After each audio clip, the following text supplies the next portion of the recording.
Hello everyone! Magandang buhay po sa lahat. Welcome back po dito sa aking Mathematics Tagalog tutorial.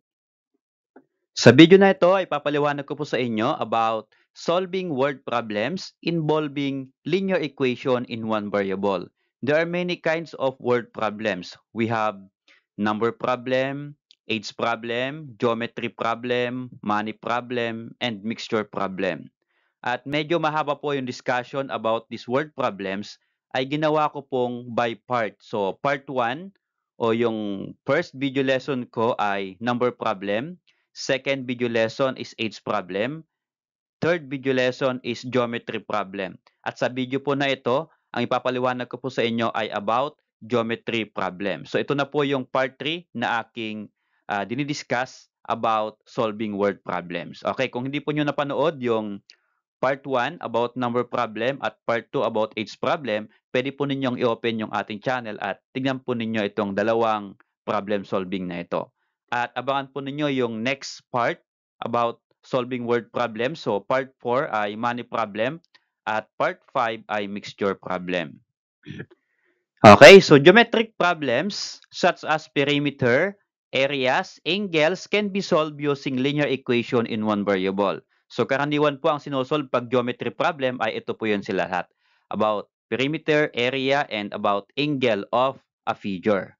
Okay, and these are the steps that we can follow in solving word problems. So we have steps 1 to 5. Okay, so for step 1, read the problem, identify the unknown quantity. So step 2, choose a variable to represent this quantity. Step 3, formulate the equation for the variable to be determined. Step 4, solve the equation using any of the methods learned earlier. And step 5, check the answer to make sure if it makes sense. Okay, so ito po yung step by step na gagawin natin in calculating geometry problem. For problem number 1, the length of a rectangle is 3 meters more than its width. If the perimeter of the rectangle is 86 square meters, what are the dimensions or what are its dimensions? So here, what is asked in the problem? So the dimensions of the rectangle. So ano po ang ibig sabihin pag sinabi po nating dimensions? So ang tinutukoy po ng dimensions ay ito po yung length and width of the rectangle. So ang hahanapin po natin ay length of rectangle and then the width of rectangle. So how are we going to solve? Okay, so to solve, again, the first step is read and analyze the problem. So dapat maintindihan po natin yung problem.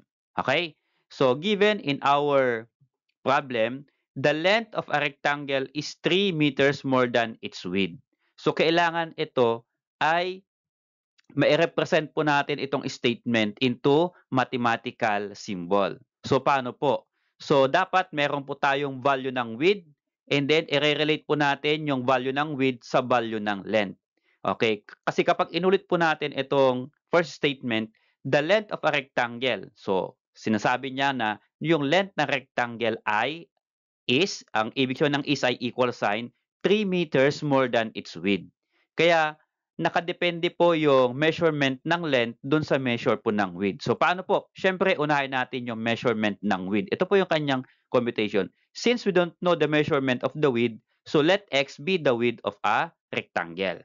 Okay, now, meron na po tayong width ng rectangle which is x. We are going to relate that x to find the measure or to represent the measure of the length of rectangle. So, paano po? So, nakalagay po sa statement na ang length daw po ay 3 meters more than its width. Okay, so ibig sabihin ng more than, kapag ita-translate natin sa operation, ang more than po ay plus. That is 3 plus width ay, ano po yung width natin? X. Ano po? So, that is 3 plus x or that should be x plus 3. So, pwede lang naman pong 3 plus x, pwede naman pong x plus 3.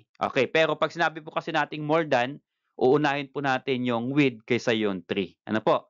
So, we have now the length of rectangle, which is x plus 3. Now, we are going to create an equation. I-relate natin yung width at length ng rectangle doon sa kanyang perimeter. Okay, so given po dito yung word na perimeter of a rectangle which is 86 square meters.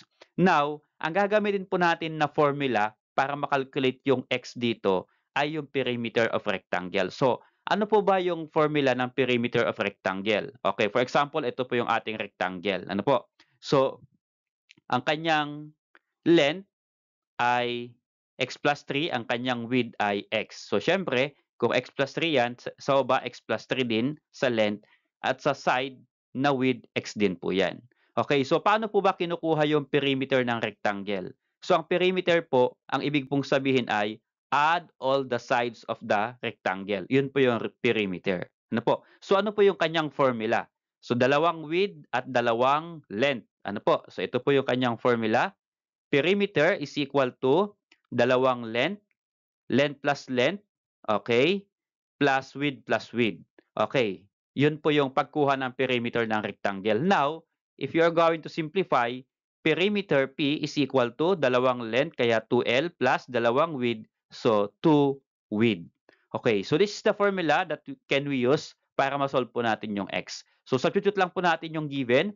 Ano po yung perimeter natin? Given po sa problem that the perimeter of the rectangle is 86 square meters. So lagay po muna natin 86. Okay? Is equal to 2 times L.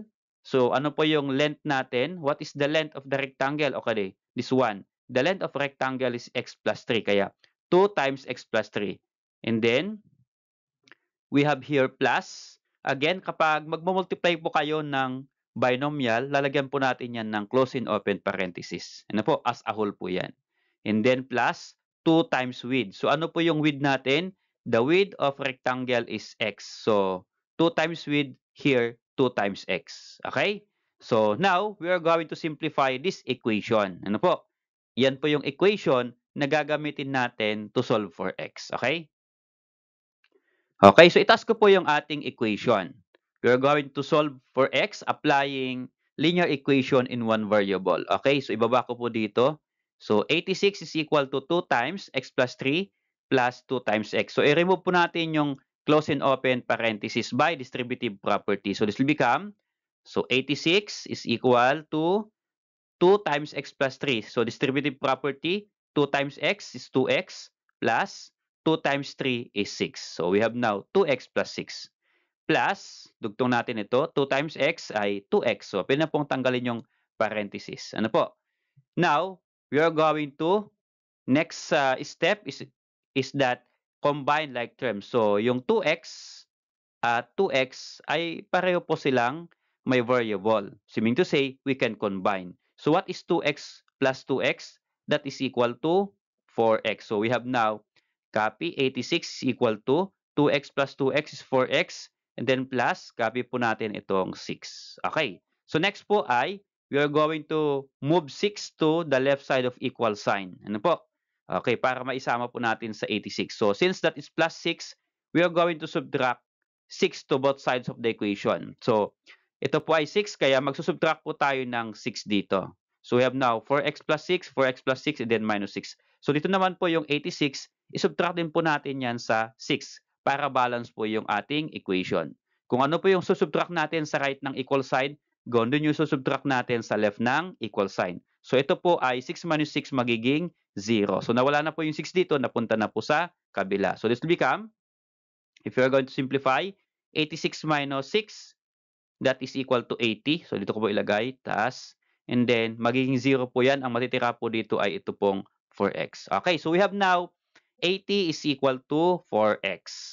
Okay, so para di po kayo malito, pero po, pwede pong exchange yung left and right ng equal sign. So pwede pong 4x is equal to 80. Okay, so now solve for x. May kasamang numerical coefficient na 4. To remove this one, you are going to apply multiplication property. So ano pong i-multiply natin to remove 4? Of course, 1/4. Okay? And if you multiply 1/4 sa left, dapat mag-multiply din ng 1/4 sa right para po balance yung equation. Then we can cancel 1/4 and 4 here. So ang matitira po dito ay yung variable x. So x is equal to, okay, so we have now 80 times 1/4 is equal to 20, or just 80 divided by 4 is equal to 20. So x now is equal to 20 and that is the width of the rectangle. Okay, so meron na po tayo yung width ng rectangle which is 20 meters. Ngayon, makukuha na po natin or makakalculate po natin yung length ng rectangle. Okay, ang length po ng rectangle ay x plus 3. So, ibaba ko po dito. X plus 3, just substitute the value of x na na-compute natin, which is 20 here. Okay, so yung x ay magiging 20, and then 20 plus 3, that is equal to 23. And 23, that is the length of the rectangle.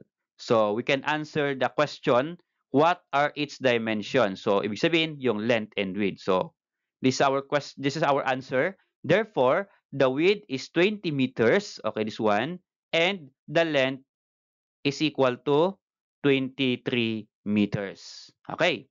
So check po natin, tama po ba yung sagot natin? So kapag check po natin, tingnan po natin kung magiging 86 po yung kanyang perimeter. So here, times 2 po itong dalawa kasi dalawa ang width, dalawa ang length. So 20 times 2, that is 40. Okay? So ang total ng width ay 40 at ang length naman ay 23 times 2, that is 46. Okay, so 40 plus 46, that is equal to 86. So our answer is correct. Okay? Okay, so another example to master the lesson, problem number 2. A 70-meter length fence is used to enclose a rectangular garden. The length of the garden is 5 meters more than its width. Find the length and the width of the garden enclosed. Okay, so here, in our problem, ay halos kapareho po yung problem number 1. Yun nga lang, hindi po sinabi dito kung ito po ay perimeter or length yung gagamitin natin. So wala pong nabanggit. Pero dito sa statement, malaman natin na ito po ay perimeter. So bakit po? Tingnan natin yung unang sentence. A 70-meter length fence is used to enclose a rectangular garden. Yung word po na enclose, bilugan ko po ha. Yung word po na enclose, ibig sabihin, paikot po ng rectangular garden. So kapag paikot ng rectangular garden, yan po ay perimeter. Okay? So hindi po direktang sinabi na perimeter. Okay? Kaya dapat maintindihan po natin yung problem. Okay? So here, perimeter po yung gagamitin natin. Now, we are going to represent the problem in a form of variable. Okay, ito po yon. So again, sa ating statement number 2, the length of the garden is 5 meters more than its width. So again, kagaya po sa first example, makakalculate lang po natin yung length ng rectangle or garden kapag mayroon na po itong width. So wala pong width, we don't know. So we let x be the width of the garden. Okay? X be the width of the garden. And for the length of the garden, ang sabi po niya, the length of the garden is 5 meters more than its width. So pag sinabing 5 meters, again, more than, that is 5, that is 5 plus x or pwede pong x plus 5. Okay? That is the length of garden. So mula po dito sa dalawang data natin, width and length, again, we are going to use the formula. Pero check po ulit natin, ang width po ng garden ay x at ang length po ng garden ay x plus 5. Okay? Again, ang formula ng perimeter ay length plus width plus width. Okay? So ito pong dalawang length at dalawang width. In short, perimeter is equal to twice the length plus twice the width. So we can substitute. The perimeter is, nakalagay po dito, 70-meter fence, length of fence is used to enclose. So again, inuulit ko, perimeter po yung enclose. Ang perimeter daw po niya, ito pong 70 meter. Kaya po, P is equal to 70 is equal to twice the length. Ang length po ay, length of garden is x plus 5. Kaya 2 times x plus 5, and then plus twice the width. So 2 times the width is x, kaya 2 times x. Okay.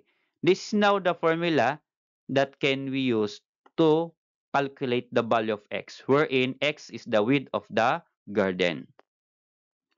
Okay, so itaas ko po yung ating equation. 70 is equal to 2 times x plus 5 plus 2 times x. Okay, so we are going to solve for x. So ibaba ko po dito.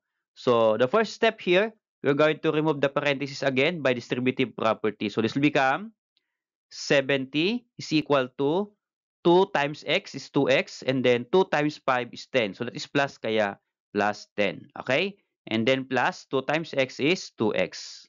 Again, we combine like terms. Ang 2x at 2x are like terms. So combine, that will become, what is 2x plus 2x? That is equal to 4x. So just copy muna, 70 is equal to 2x plus 2x, 4x, then plus 10. Okay? So what's next? Combine 10 and 70. Paano po yan i-combine? So, syempre, i-move natin yung 10 sa left side. Isama po natin yan sa 70. So, what we're going to do? Apply addition property of equality. So, since ito po ay plus 10, subtract 10 to both sides of the equation. Okay? So, 4x plus 10, ito, 4x plus 10, and then minus 10. So, here, minus 10 din po sa right side. Left side rather. So, here, this will become, subtract, 70 minus 10 is 60, is equal to, magiging 0 na po itong 10 minus 10. Ang matitira po dito ay yung 4x. So, this one 4x. Okay, we can exchange the left and right of equal sign. Can be 4x is equal to 60. So, pareho lang po yan. Okay? So, remove 4 na numerical coefficient ng x. So, we're going to use multiplication property. So, multiply 1/4 to both sides of the equation. Okay? So, 1/4 times 4, we can cancel, that is equal to 1. And then, ang matitira po dito ay x is equal to 15. So, paano po nakuha yung 15? 60 times 1/4 is 15, or 60 divided by 4 is 15. Okay. So, x is equal to 15, at yung x po, yan po yung width of garden. So, x be the width of garden. So, the width of the garden is equal to 15 meters. Now, we are going to calculate the length of garden. Okay, so ang length po ay x plus 5. So, lagay po natin dito, x plus 5. Then, substitute natin yung value ng x, which is 15. So, x is 15. So, 15 plus 5, that is equal to 20. And that is the length of the garden. Okay, so, ang width po natin ay 15 meters at ang length po natin is 20 meters. So, to answer the problem, find the length and width. Just write in a form of sentence. Therefore, the width is 15 meters and the length is 20 meters. Okay? Okay, so how about this problem number 3? The length of the legs of an isosceles triangle is 4 meters more than its base. If the perimeter of the triangle is 44 meters, find the lengths of the sides of the triangle. Okay, here, paano po tayo mag-umpisa para ma-solve yung problem na ito? Siyempre, kailangan intindihin natin yung problem. Okay, ulitin po natin yung first sentence. The length of the legs of an isosceles triangle is 4 meters more than its base. So, meaning to say, yung length ng legs of isosceles triangle ay nakadepende dun sa measurement ng base. So, hindi mo makukuha yung measurement ng legs ng triangle kapag wala po yung kanyang base. So, doon po tayo sa base mag-start. Ano po? Since we don't know the measurement of the base, so we let that x be the base of triangle. Okay. So now, meron na po tayong base. Pwede na po nating i-represent yung legs ng triangle. So the length of the legs of an isosceles triangle is, ito po daw yung kanyang legs, is 4 meters more than its base. So again, ano po yung more than? More than is plus. Okay? So 4 plus base. Again, ano po yung base? X. So magiging 4 plus x. Okay? So lagay po natin dito, 4 plus x or x plus 4, the legs of triangle. Okay? Now, what's next? Para maintindihan po natin, kasi ang gagamitin po natin dito sa ating problem para ma-solve ay perimeter. Kasi naka-indicate sa ating problem, the perimeter of the triangle is 44 meters. Okay. So, paano po ba naman i-compute yung perimeter ng triangle? Okay, syempre, pag sinabi nating perimeter, add all the sides. Okay. So, mula po dito, pag sinabi po nating isosceles triangle, dalawa pong sides are given. Kaya nga po, legs with S, ibig sabihin, plural. So, dalawa po yung legs ng isosceles triangle. So, let us say, ito po yung kanyang legs. Again, ang legs ng triangle ay x plus 4. Kaya, x plus 4 sa kabila ay x plus 4. So, pareho po sila ng sukat. At ito po yung kanyang base. ang base po ng triangle ay x. So, ilagay po natin dito, x. Now, how to calculate the perimeter? Sabi po natin, add all the sides. So, i-add lang po natin to x plus 4 plus x plus 4 plus x. So, gagawa po tayo ng formula. Since ito pong legs ay pareho, pwede po nating 2 times legs. Ano po? Kaya ang perimeter po dito ay leg plus base, or kapag inayos po natin yung equation, perimeter P is equal to, okay, again, perimeter P is equal to leg plus leg, 2 leg. Okay, kaya 2L po yan. Plus base B. Okay, so here L is leg and B is base. Now, if you are going to substitute the given, what is the perimeter? May perimeter po ba? So, given po sa ating problem that the perimeter of triangle is 44 meters. Okay, so P is 44 is equal to 2 times leg. So, 2 times, close and open parenthesis, what is the legs? X plus 4. Kaya, 2 times x plus 4 plus what is base? Ang base po natin ay x, kaya plus x. Okay, so this is now the equation that we are going to solve para makuha po natin yung value ng x, wherein x is the base of the triangle. Okay, so itask ko po yung ating equation. Now, we are going to solve for x. So here, baba ko po siya.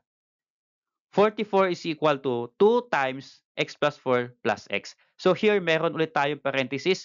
We need to use distributive property to remove this one. So this will become 44, copy, then 2 times distributive property. 2 times x is 2x, plus 2 times 4 is 8, kaya plus 8.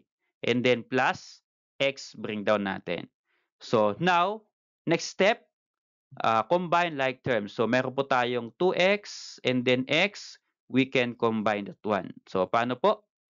Okay, just copy. 44 is equal to 2 plus 1 is 3, and then variable x, kaya 3x.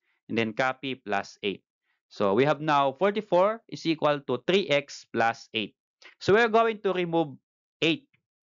At i-remove natin yan, idadala natin ng left side. So paano po yan? So siyempre, we are going to use addition property of equality. So plus 8 yan, magsusubtract tayo ng 8 to both sides. Okay, so 44 minus 8 is equal to 3x plus 8 and then minus 8. So again, bakit po minus 8?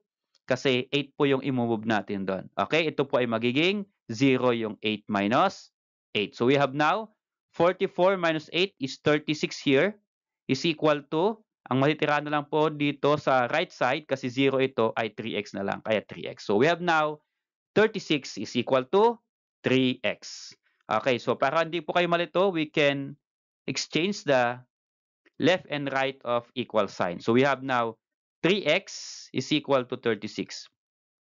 So ang sinusolve po natin ay x, may kasamang 3. We are going to remove 3 by multiplication property. So i-move natin yung 3, idadala natin sa right side. So since ito po ay 3, multiply 1/3 to both sides and we can cancel 1/3 and 3.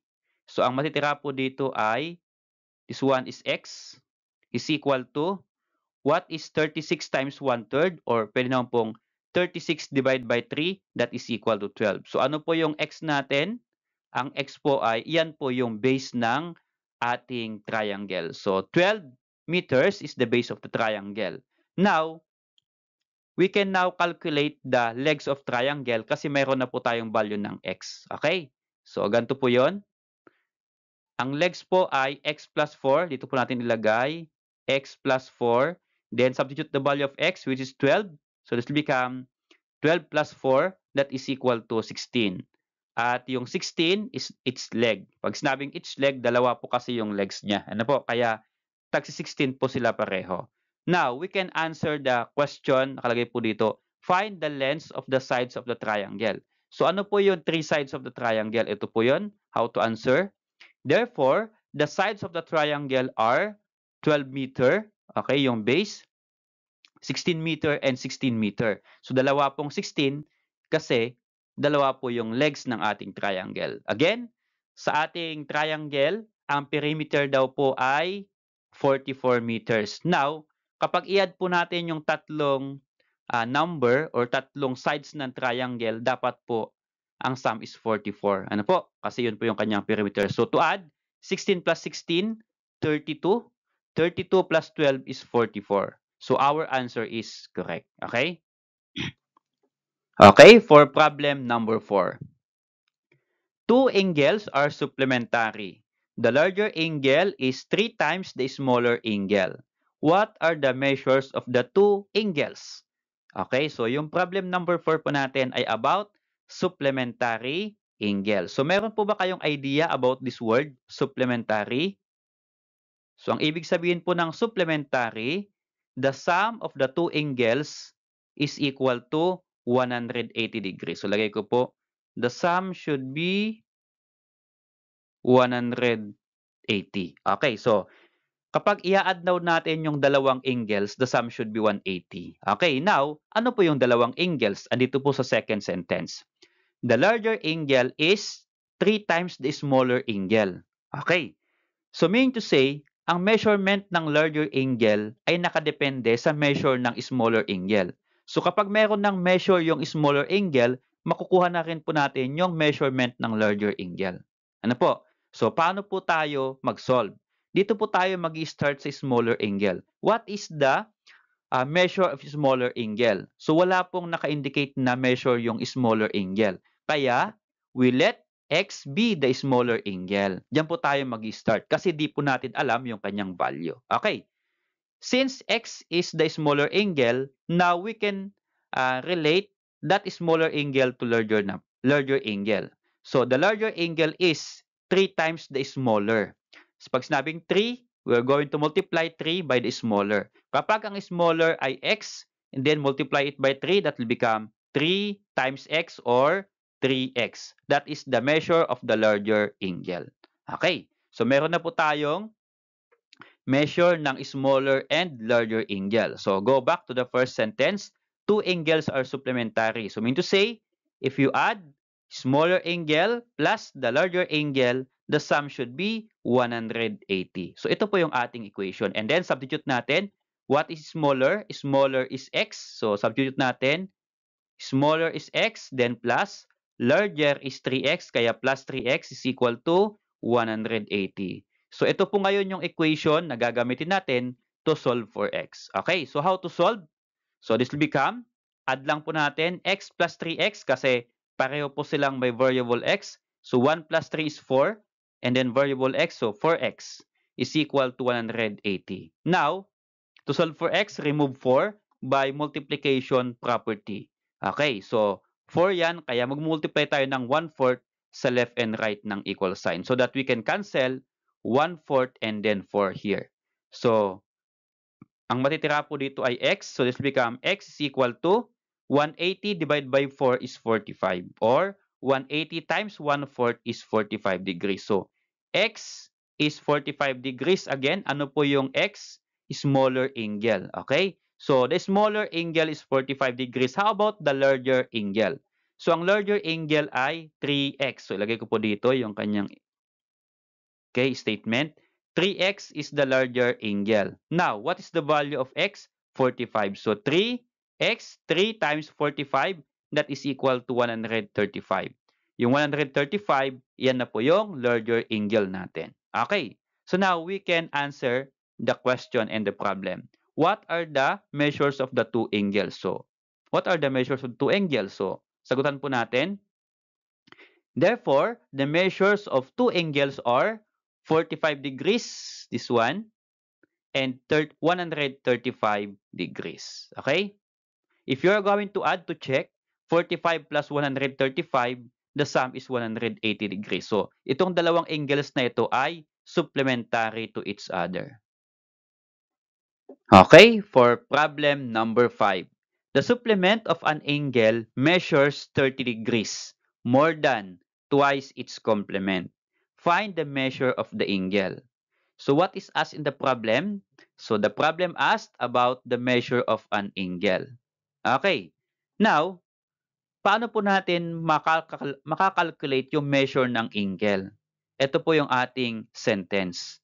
The supplement of an angle measures 30 degrees more than twice its complement. So, paano po tayo mag-uumpisa? Ano po? Dalawa po yung word natin dito na kailangang i-consider, supplement and complement. Okay, now, we don't know that angle na hinahanap sa problem, diyan po tayo mag-i-start. Okay? So, we let x be the angle. Okay, so meron na po tayong angle. So, kukunin po natin yung kanyang supplement and complement muna. Pag sinabi po nating supplement, 180. Pag sinabi po nating complement is 90. So, wag nyo pong mapagbabaliktad. Okay? So, nakita natin yung complement. So, the complement of the angle is 90 minus x. Okay, complement. And the supplement is 180 minus x. Okay, so again, complement is 90, supplement is 180. Okay, so paano po tayo gagawa ng equation? Ang equation po ay ito na mismo yung ating sentence. The supplement of an angle measures. Pag sinabing measures is equal to ito sa ating equation. So supplement is equal to, okay, lagay ko po dito, equation natin ay supplement is equal to, kalagay, measures, 30 degrees. So, 30 more than, what is more than? That is plus. And then, twice its complement. So, 2 times complement. Okay, yan na po yung kanyang equation base po dito sa ating sentence. Okay, substitute natin yung given. What is a supplement? Ang supplement ay 180 minus x. So, this will become 180 minus x is equal to 30, copy, then plus, and then 2. What is the complement? The complement is 90 minus x. So 90 minus x is the complement. Okay, so this is now the equation that we're going to calculate to solve for the value of x. Okay, so itaas ko po yung ating equation para magkaroon tayo ng space. Now, solve for x. So, ibaba ko po yung ating equation. So, 180 minus x is equal to 30 plus, okay, simplify po natin itong ating close and open parenthesis by distributive property. 2 times 90 is 180 minus 2 times x is 2x. Okay, so we have now this equation, 180 minus x is equal to 30 plus 180 minus 2x. So, parang pwede pong i-simplify muna ito para di po kayo malito, para mabawasan po yung terms natin. So, what is 30 plus 180? That is equal to 210. So, copy again, 180 minus x is equal to 30 plus 180 is 210 and then minus 2x. Okay, so what's next there? Ano po yung next na step po natin? So, we are going to move minus 2x sa left ng equal sign. So, this will become subtract 2xi. Since ito po ay minus 2x, magpa-plus po tayo ng 2x. Okay. Ang opposite po ng negative 2x ay positive 2x, kaya plus 2x. Since nag-plus po tayo ng 2x sa right, magpa-plus din po tayo ng 2x sa left ng equal sign. So, kaya ito po ay 180 minus x, 180 minus x, then plus 2 is equal to 210 minus x, this one, and then plus 2. Okay, so nag-plus 2 lang po tayo sa left and right. So here, to simplify, this will become 180 minus x plus 2x. So we can combine negative x plus 2x. Okay, what is negative x plus 2x? That is positive 1x or positive x na lang. Kaya 80 plus x, kasi positive, kaya plus x is equal to 210 negative 2x plus 2x, that is equal to 0. So matitira po dito ay 10. Okay, so this will become, task ko po dito, okay, so para magkaroon po ng space, dito po tayo. So i-move po natin itong 180 sa right ng equal sign para matira po ay x sa ating left side. So this become, subtract 180 to both sides of the equation. So here, equal sign, 210 minus 180. Sa kabila naman, 180, okay, this one. Itabi natin yung 1 o yung minus 180, then plus x. Okay, so gusto lang po natin yung 180 i-move sa right ng equal sign. Kaya magsusubtract tayo ng 180 so that 180 minus 180 is 0. Okay? So, ang matitira po sa left, ito lang po matitira. Magiging x po yan. Is equal to 210 minus 180. That is equal to 30 degrees. So, our x is 30 degrees. So, what is our x?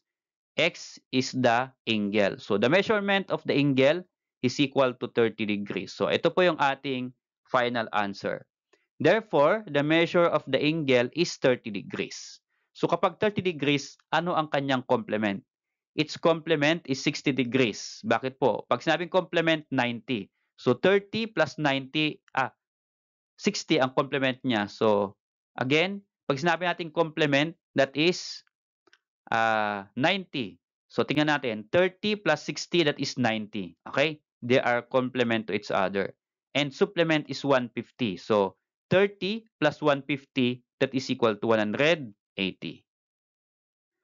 Okay, so mag-iwan po ako ng activity for you to answer. Pwede po ninyong i-post yung video na ito at try to answer. At kapag mayroon na po kayong sagot, baka pwede naman pong i-share sa amin by typing it on the comment sections below. Okay, solve the problem. So isa lang po yung problem na iwan kong assignment po ninyo as your activity. Thanks for watching. I hope that you learned something from this simple video lesson. So see you on my next video lesson.